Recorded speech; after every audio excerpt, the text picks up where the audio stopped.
let us study about drugs and alcohol abuse, especially related to drugs. Here drugs means narcotic drugs. Those are the chemicals actually. They affect our CNS, central nervous system, and they give a kind of soothing effect, but gradually it becomes habits and it causes severe health problems, health issues.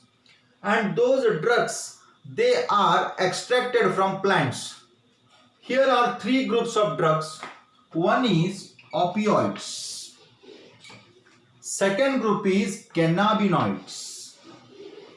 And third group is coca alkaloids. Opioids, cannabinoids and coca alkaloids.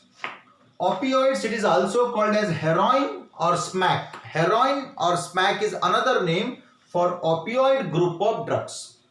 It is extracted from a plant called as Papaver somniferum. The name of the plant is Papaver somniferum. It is commonly called as poppy plant, P-O-P-P-Y, poppy plant. Then the second one, cannabinoids. It is extracted from a plant called as Cannabis sativa. The name of the plant is Cannabis sativa.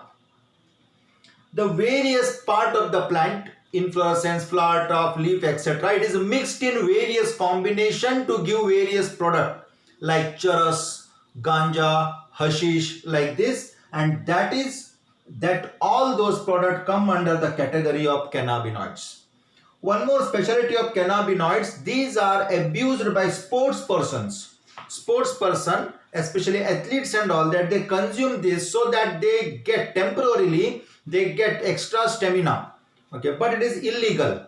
If they caught in the test we call dope test, okay, then their career, okay, goes to, they are going to lose their career. Okay, they will be banned in their entire life to play that particular game or the sport. Coming to coca alkaloids, it is commonly called as cocaine. Cocaine or coke or crack. These are the common names. And this causes a special effect called as hallucination. Hallucination means that person, he thinks he is in a different world. He starts speaking with some people. That a kind of what you call emotional thing where he wants to live, and that is called as hallucination. So thus initially it makes them to give some soothing effect, some pleasure, but later on they get addicted to this and it causes severe health problem, especially in young generation. So dear students, we should be away from what you call that narcotic drugs.